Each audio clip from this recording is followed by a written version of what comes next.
الكريم أما بعد فأعوذ بالله من الشيطان الرجيم بسم الله الرحمن الرحيم إن الذين يحبون أن تشيع الفاحشة في الذين آمنوا لهم عذاب أليم في الدنيا والآخرة والله يعلم وأنتم لا تعلمون. الله سبحانه وتعالى فرمائي بشك هغه کسان چې هغه دا خبره خوښوي چې دوی فحاشي او دوی بی حیايي خوره کوي په دوی لپاره الله سبحانه وتعالى دفعات ذکر کړي دي. پای کې یو دفعه دا لهم عذاب أليم في الدنيا والآخرة دوی به سخت او دردناک عذاب شکار کیږي. والله يعلم وأنتم لا تعلمون. عزتمندو موږ او تاسو چې نن په دې سره غربه باندې ولاړ یو دا د یو درد تحت موږ او تاسو ولاړ یو. زموږ د سواد په پاکه صفحه باندې داغ لګېدونکی دی، داغ لګېدلی دی. دا هغه پاکه صفحه د سواد ته زما عزتمندو چې دلته کې لږه فاصله باندې موږ ته سیدو بابا رحمت الله تعالی علیه پروت دی چې دا هغه هستي ده چې امام الاولیاء حاجی عبدالوهاب صاحب سواد ته تشریف راوړو. هغه بتایي ما سیدو بابا له بوځئ ما هغه له بوځئ دا زما پیرخانه ده دومره لوی سړی موږ ته ورته خواته پروت دی. دا سواد علاقه هغه علاقه ده زما عزتمندو دلته د رحیم الله باباجي صاحب غونډه پاک سړی هغه لوی شوی دی. دا هغه پاک علاقه ده زما عزتمندو توجه ما ته وکړئ. موږ د مارتوم باباجي رحمت الله تعالی علیه په شان ولي ساتو. زموږ ما خبره کوله چې په سواد باندې حضرت محتمم صاحب رحمت الله تعالی علیه دا هغه دیوبند مدرسې نه سینه د علم نه ډکه کړه، د انواراتو نه ډکه کړه. سواد ته راغی د سواد په دې پاک علاقه باندې د هغه شاګردان پیدا شو.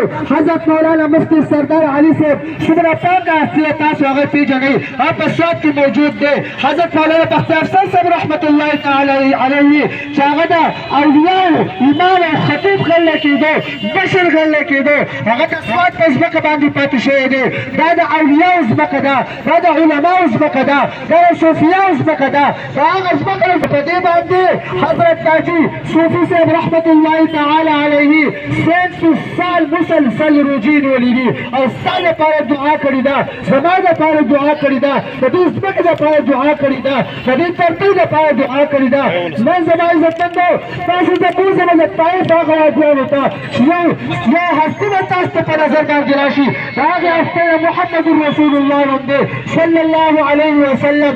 هغه په جسم باندې هلته ټوکان ورېږي. تپوس د هغې وادیان نه وکړئ چې دا ولې دا کان په هغه باندې ورېدل زما حبیب صلی الله علیه وسلم باندې ولې تویېدي چې د هغې طایف په وادۍ باندې په وادۍ کې په رسول الله صلی الله علیه وسلم باندې کان ورېدل. تپوس د هغې وادۍ نه وکړئ چې دا ولې جواب به تاسو ته میلاو شي په الله مې دې قسمي.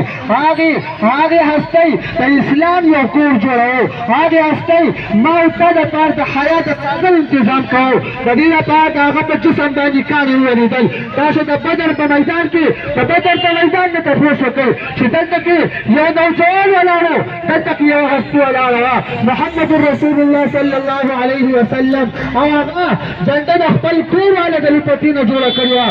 هغه په څو باندې الفاظو اللهم ان تغلق هذه العصابة القليلة لن تعبد ابدا. تپوس وکړئ چې دا هستي دا محمد رسول الله د بدر په میدان کې ولې په نظر باندې راتلو، د حنین په میدان ولې په نظر راتلو، د احد په میدان ولې په نظر راتلو. قسم په الله یو جواب په ملایږي، هغه جواب په تا ملایږي چې زه د خپل امت دپاره د اسلام کور جوړول غواړم، زه د خپل امت د زنانو په سر باندې لپټۍ ایښودل غواړم، زه د دې نوجوانانو ته دا پیغام ورکول غواړم چې داسې پیغامات خلق به راشي هغه له ستاسو عزتونو تار کول لپاره ملاتړ وکړي. خیال کوئ الله پاک فرمایي قو انفسکم واهلیکم نارا. ځان د اور نه بچ کړئ، خپل اولاد د اور نه بچ کړئ. زما عزتمندو دغه درخواست دی. دا څومره فحاشي عریایجو خورېږي، دا څومره بې حیایجو خورېږي، دا د قرآن خلاف ده.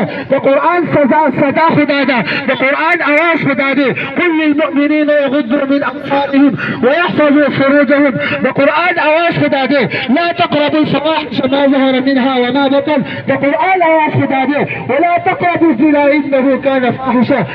د حدیث اواز هم دا دی، د صحابه اواز هم دا دی، د تابعین اواز هم دا دی، وروسته د اولیاء اواز هم دغه دی چې منې دې کېږي دې فواحشو ته. ته دې منکراتو ته دې بحیایانو ته دې بې پردګیانو ته دې عیاره ګیریانو ته دې بې باکیانو نه ځان ساتئ نږدې ورته ومځئ هی افسوس هی افسوس هی افسوس نن په هغې پاکه سطحه باندې د لیاقت داغ لګولی کېږي د زنا داغ لګولی کېږي د افسوس سره دا کسان راغونډ شوي دي دا خو پکار ته وه زما عزتمندو چې داسې استعلاب پیدا چې داسې استعلاب پیدا د افرادو چې داسې استعلاب پیدا د افرادو دا خو د الله لپاره راوتل دي دا خو د رسول الله لپاره راوتل دي دا د قرآن لپاره راوتل دي دا د ایمان لپاره راوتل دي دا د اسلام لپاره راوتل دي دا د حیا لپاره راوتل دي دا د غیرت لپاره راوتل دي دا د خپل تهذیب لپاره راوتل دي دا د خپل کلچر د دفاع لپاره راوتل دي زه ټول د اول د الله په دربار کې دعا غواړم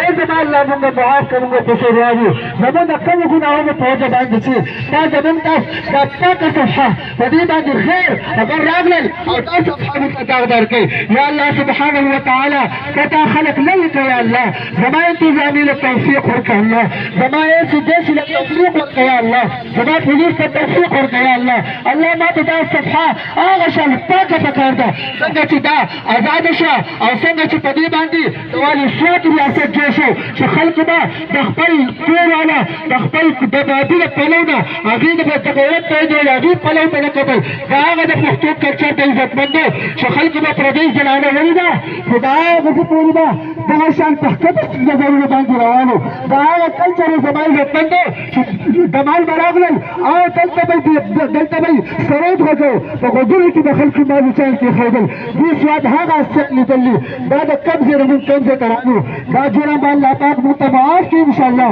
عزتمند مونږ او تاسو به اول د الله په دربار کې بیا د کم بدل باندې زمونږ حکومت دی زما په سترګو زما حکومت دی زما په ژبه زما حکومت زما په لاس زما حکومت زما په لاس زما حکومت دی کم زما د حکومت په لاندې چې کوم افراد دي زما سره دا په دې باندې مونږ نګراني وساتو عزتمندو او په درېیم نمبر باندې الله پاک چې کوم خلکو له واک ورکړلی د الله دپاره د الله د رضا لپاره راپاسئ او د رسول الله صلی الله علیه وسلم دې مشن له تاسو کامیابي ورکړئ عزتمندو دا د کامیابۍ نه هم کنار کړئ واخر دعوانا الحمدلله رب العالمین